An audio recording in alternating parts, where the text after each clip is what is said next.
श्री शिवाय नमस्तुभ्यम, हर हर महादेव, जय महाकाल। कैसे हैं आप सभी लोग।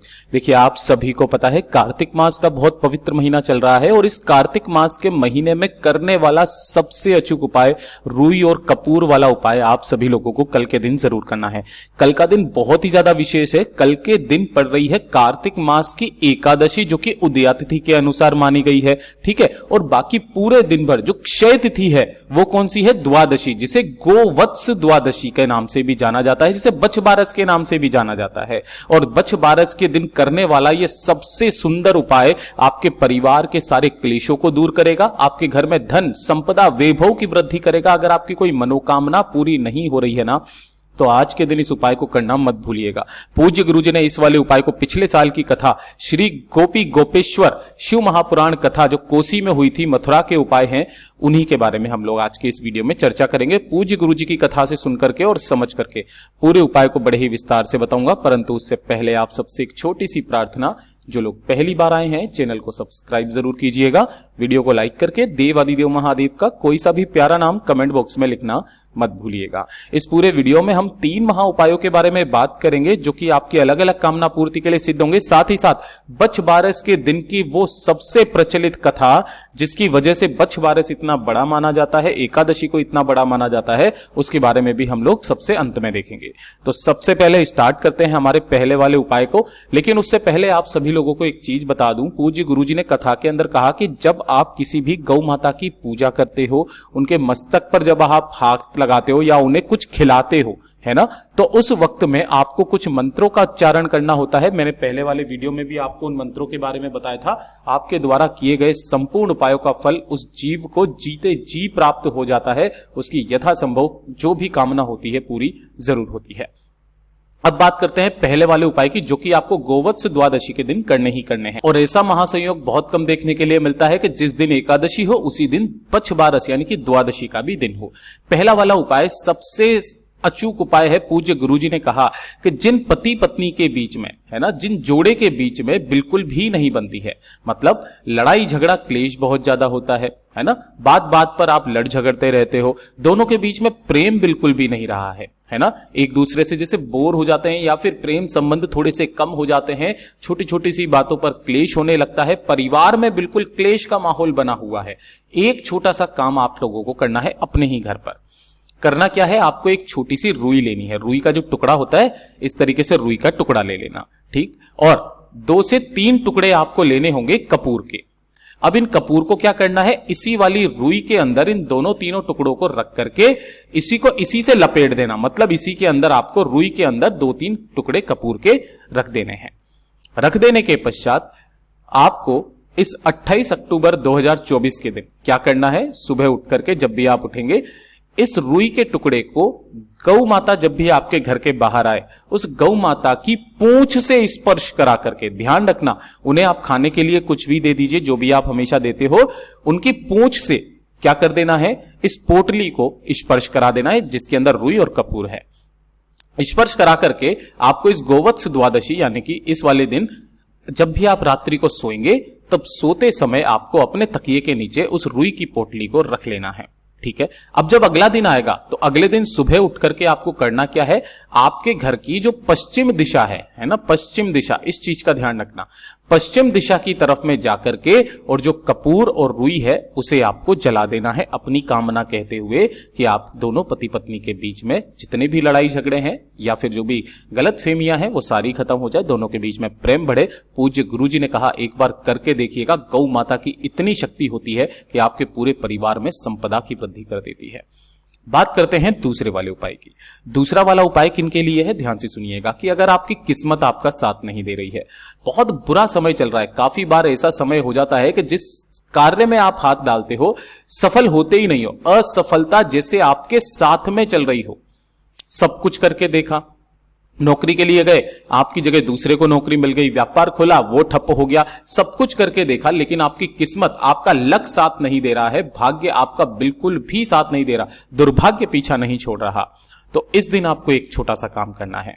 आपको लेना होगा इस तरीके से धनिया, है ना। अब जो धनिया है ना, ये कौन सा, जो आप चित्र में देख पा रहे हो ना, ये वाला धनिया चाहिए, ठीक है ना, आखा खड़ा वाला धनिया। कितना लेना है? ये आधी मुट्ठी के बराबर आपको लेना है। आधी मुट्ठी ये वाला धनिया ले लेना, और इसी के साथ में आधी मुट्ठी चाहिए होगी आपको आंवला। कौन सा वाला आंवला? आपको मार्केट में मिल जाएगा, ये जो सूखा आंवला होता है ना, सूखा, बिल्कुल सूखा हुआ, इस तरीके का, आधी मुट्ठी। ठीक है, आपके परिवार में किसी भी सदस्य की जिसकी बहुत ज्यादा किस्मत खराब चल रही है, कुछ भी नहीं हो रहा है, आपको अपने दाहिने हाथ में आधी मुट्ठी आंवला और आधी मुट्ठी हरा धना लेकर के उस व्यक्ति के सिर से लेकर पैर तक, ये चीज ध्यान दीजिएगा, सिर से लेकर पैर तक घड़ी की सुई की दिशा में आपको 21 बार इसका उतारा करना है। 21 बार उतारा करके इस दिन जो भी गाय माता आपके घर के आसपास आए, पहले उसे अपनी पूंछ से, मतलब गौ माता की पूंछ से उस अपने हाथ को स्पर्श करा देना जिसके अंदर आपने धनिया या फिर सूखा आंवला रखा है, और उसके बाद में उसके आगे के दोनों पैरों से, अगर आप ध्यान से देखोगे तो जो गाय का लेफ्ट पैर होता है ना, वो उसमें भैरव का निवास होता है, और आगे वाले जो राइट हैंड साइड का होता है वहां पर हनुमान जी का निवास होता है। इन दोनों जगह पर आपको उनको स्पर्श कराना है, और स्पर्श कराने के पश्चात जो भी बहता नदी तालाब सरोवर है उसके अंदर प्रवाहित कर देना है। बहुत लोग कहते हैं कि भैया हमारे यहां पर आसपास कोई बहता नदी तालाब सरोवर नहीं है, क्या करें?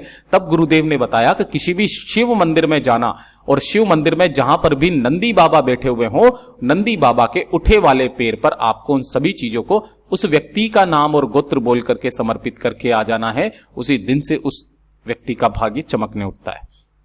पूज्य गुरु जी का बहुत अद्भुत और अचूक उपाय है, जरूर कीजिएगा। बात करते हैं तीसरे वाले उपाय की। तीसरा वाला उपाय सबसे ज्यादा खास है कि अगर आपके घर में धन नहीं आ रहा, पैसे को लेकर के समस्याएं बनी हुई है, व्यापार अच्छा नहीं चल रहा या दुकान अच्छी नहीं चल रही है, कर्ज बढ़ता चला जा रहा है, खर्चे इतने ज्यादा हो जाते हैं कि पैसा बिल्कुल भी नहीं बचता है, धन को लेकर के अगर आपके परिवार में समस्याएं बड़ी विकट है, तो एक छोटा सा काम कीजिएगा। आपको लेने होंगे 6 बेलपत्र।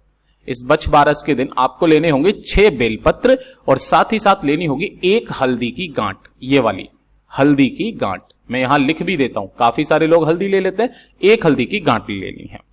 अपनी मुट्ठी में इसे रखना, और अपनी मुट्ठी में रखने के पश्चात आपके घर के सामने जो भी गौ माता आ जाए या गौ माता का बछड़ा आ जाए, उनका जो ये मस्तक वाला हिस्सा होता है ना, ये वाली चीज ध्यान रखिएगा, ये मस्तक वाला हिस्सा, यहां पर शिव का निवास होता है। इस स्थान पर आपको स्पर्श कराना है अपनी कामना कहते हुए, और स्पर्श कराने के पश्चात किसी भी लाल कपड़े के अंदर उन 6 बेलपत्र और 1 हल्दी की गांठ को बांध करके आपको अपने घर में जहां पर भी आप धन रखते हो, धन रखने का जहां पर भी स्थान हो, तिजोरी हो या फिर दुकान के लिए कर रहे हो, वहां पर कोई गल्ला हो, उस लाल पोटली के अंदर रख करके आपको पूरे 21 दिन तक, जिस दिन भी आप रखोगे उससे 21 दिन तक आपको रखे रहने देना है।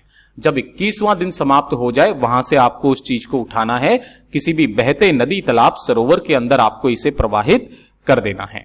पूज्य गुरुजी ने कहा उसी दिन से आपके घर में धन की आवक होना स्टार्ट हो जाएगी, चाहे कितनी भी बड़ी समस्या क्यों ना हो, आपके धन आने के नहीं आने के जितने भी कारण होंगे उन सभी का खात्मा हो जाएगा। और अब बात करते हैं उस पौराणिक कथा के बारे में जो कि बछबारस के दिन की होती है। ध्यान से सुनिएगा किस तरीके से है। गोवत्स द्वादशी जो है, जिसे बछबारस के भी नाम से जाना जाता है, इसकी एक पौराणिक कथा के अनुसार प्राचीन समय में भारत में सुवर्णपुर नामक एक शहर था। वहां देवदानी नाम का राजा राज्य करता था। उसके पास एक गाय और एक भैंस थी। उनकी 2 रानियां थी, एक का नाम था सीता और दूसरी का नाम था गीता। सीता को भैंस से बड़ा ही लगाव था। वह उसे बहुत नम्र व्यवहार करती थी और उसे अपनी सखी के समान मानकर प्यार करती थी। राजा की दूसरी पत्नी गीता गाय से सखी सहेली के समान और बछड़े से पुत्र समान प्यार और व्यवहार करती थी। लेकिन फिर क्या हुआ, यह देख करके भैंस ने एक दिन रानी सीता से कहा, गाय बछड़ा होने पर गीता रानी मुझसे ईर्ष्या करती है। इस पर सीता ने कहा, यदि ऐसी बात है तब मैं सब ठीक कर लूंगी। सीता ने उसी दिन गाय के बछड़े को काटकर गेहूं की राशि में दबा दिया। इस घटना के बारे में किसी को कुछ भी पता नहीं चलता, किंतु जब राजा भोजन करने बैठा तभी मांस और रक्त की बारिश होने लगी। महल में चारों ओर रक्त तथा मांस दिखाई देने लगा। राजा की भोजन की थाली में भी मलमूत्र आदि की बास आने लगी। इसकर राजा को बहुत चिंता हुई।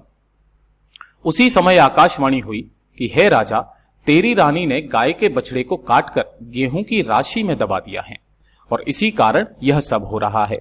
कल गोवत्स द्वादशी है, इसीलिए कल अपनी भैंस को नगर से बाहर निकाल दीजिए और गाय तथा बछड़े की पूजा करें।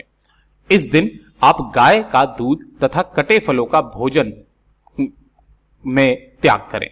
इससे आपकी रानी द्वारा किया गया पाप नष्ट हो जाएगा और बछड़ा भी जिंदा हो जाएगा। अतः तभी से गोवत्स द्वादशी के दिन गाय बछड़े की पूजा करने का महत्व माना गया है तथा गाय और बछड़ों की सेवा की जाती है। अगर वीडियो पसंद आया हो तो लाइक जरूर करना, चैनल को सब्सक्राइब जरूर कीजिएगा। मैं आपसे मिलता हूं अगले वीडियो में, तब तक के लिए ओम नमः शिवाय, हर हर महादेव, जय महाकाल।